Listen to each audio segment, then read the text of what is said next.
हिमाचल प्रदेश का रुख करते हैं, एक बहुत ही अहम मुद्दे पर बात करते हैं। हिमाचल में कोई भी मुख्य संसदीय सचिव यानी कि सीपीएस मंत्रियों जैसी कोई सुविधाएं अब नहीं ले पाएगा। हाईकोर्ट ने एक अंतरिम आदेश जो है वो जारी किया है और उस आदेश में साफ तौर पर यह फरमान सुनाया है।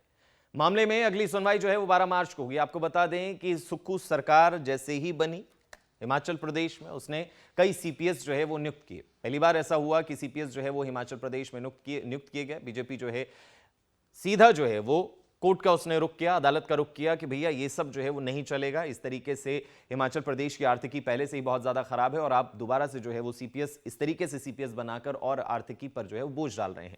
मामला चलता रहा, बहसें होती रही और उसके बाद निष्कर्ष ये निकला कि सीपीएस को जो है वो कोई भी सुविधा नहीं दी जाएगी। बाकी राज्यों के तर्क दिए गए कि किस तरीके से सुप्रीम कोर्ट ने बाकी राज्यों में जब सीपीएस बनाए गए तो उन्हें किस तरीके से दरकिनार किया गया, उन्हें हटाया गया, उनके पद से हटाया गया। उन तमाम चीजों को लेकर जो है वो वाद विवाद होता रहा और अब अंतरिम आदेश हाईकोर्ट का सामने आया।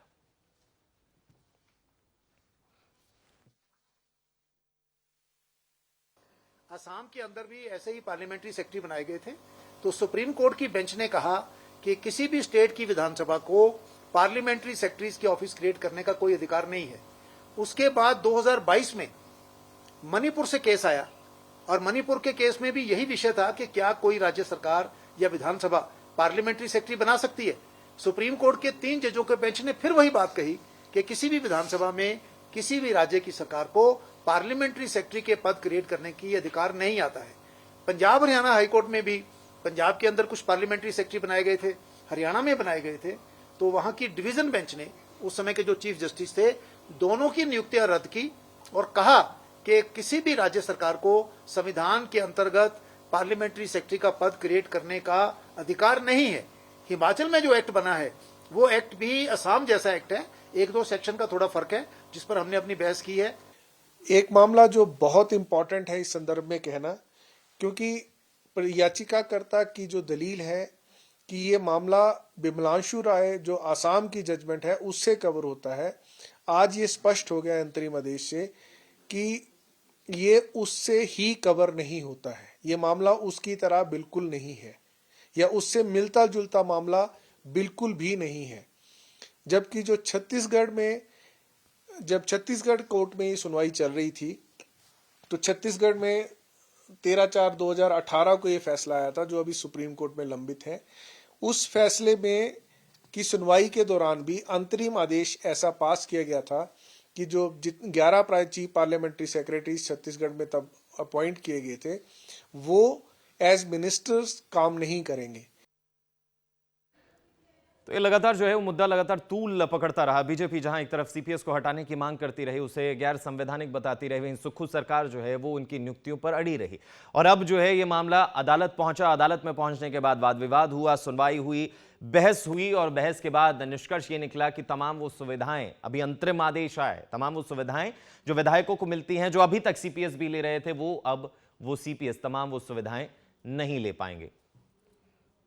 ज्यादा जानकारी के लिए हमारे साथ हमारी संवाददाता रेशमा कश्यप जुड़ गई है। रेशमा, अंतरिम आदेश जो है वो सीपीएस की नियुक्ति को लेकर आ गया है, क्या कुछ अपडेट है?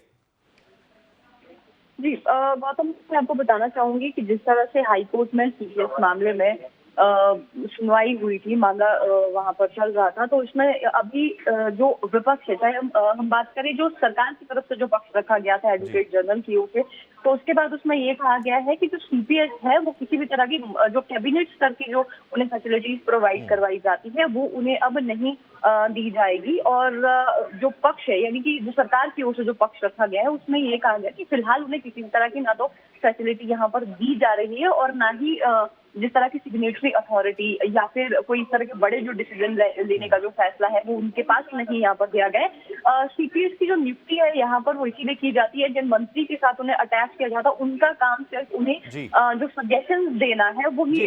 क्या ये भी हो सकता है कि उनकी नियुक्तियां उनको हटाया जा सकता है पद से या फिर वो बरकरार अभी पद पर रहेंगे? जी मैं आपको बताना चाहूंगी गौतम की जिस तरह से पिछले कल इसमें जो ऑर्डर सामने निकल कर आया है, इसमें नेक्स्ट जो हियरिंग है अभी 21 मार्च तक की है। लेकिन इसमें हम कह सकते हैं कि फिलहाल इन्हें पद से हटाया जाएगा या फिर नहीं हटाया जाएगा, इसके बारे में अभी सरकार के ऊपर जो डिसीजन देखना होगा कि इस बारे में क्या किया जाता है। क्योंकि इससे पहले भी जब कभी सीपीएस हिमाचल प्रदेश में यहाँ पर नियुक्त किए गए थे, कई बार ऐसा देखा गया है कि जो सीपीएस उन्होंने खुद ही अपने पद से यहाँ पर जो इस्तीफा है दे दिया गया था। तो इस तरह के हम कह सकते हैं कि अब इंतजार करना होगा कि क्या कुछ सीपीएस की तरफ से एक डिसीजन इसमें लिया जाता है या फिर जो प्रदेश सरकार है इसमें कोई फैसला उनकी तरफ से सामने आता है। जी गौतम। जी रेशमा, शुक्रिया तमाम जानकारी के लिए, क्योंकि ये मुद्दा जो है वो बहुत ज्यादा संवेदनशील है और लगातार जो है वो इसको लेकर वाद विवाद दोनों ही पक्षों के बीच में यानी कि बीजेपी और कांग्रेस में चलता रहा है।